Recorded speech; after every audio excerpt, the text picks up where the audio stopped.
با سلام خدمت دوستان عزیز و دنبال کنندگان پیج شرکت لقمان پژوهش. همینطور که ملاحظه میکنید مجموعه لقمان پژوهش طیف وسیع و متنوعی از انواع و اقسام پی‌اچ مترهای قلمی رو خدمتتون معرفی میکنیم و موجودی شرکت ما هست که شامل پی‌اچ مترها، هدایت سنج‌ها، ایسی متر، شوری سنج و حتی اندازه‌گیری ORP، میلی ولت و وزن مخصوص رو داره. این مدل ها اکثرا قلمی و پورتابله.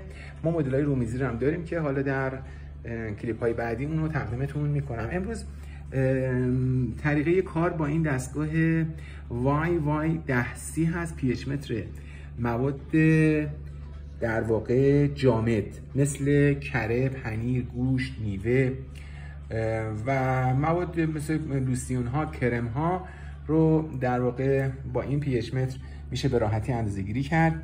همینطور که ملاحظه میکنید این دستگاه دما رو بر اساس درجه سانتیگراد و بر اساس فارنهایت هم میده.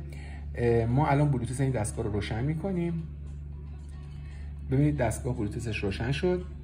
اگر اپ این دستگاه رو ما نصب کرده باشیم رو گوشی، میبینید که اپ ینمیک هست. وارد این اپ میشیم و ابتدا بایستی اینجا سرچش کنیم BLE YY10C. میبینید اینجا میاد کانکت.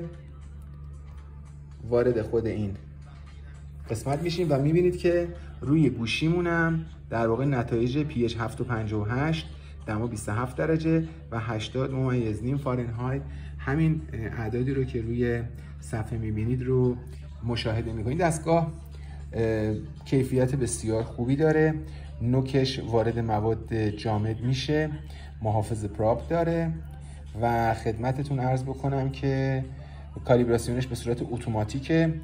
5 بسته بافر 7 10 9 18 4 و 6 86 داره که میتونید وارد منوی این سیستما بشیم. ببینید طرز کارش، طرز نصب شدن به بلوتوثش و ستینگش که ما میتونیم این تغییرات رو انجام بدیم. مثلا ببینید الان اینجا اتو سیو رو من زدم.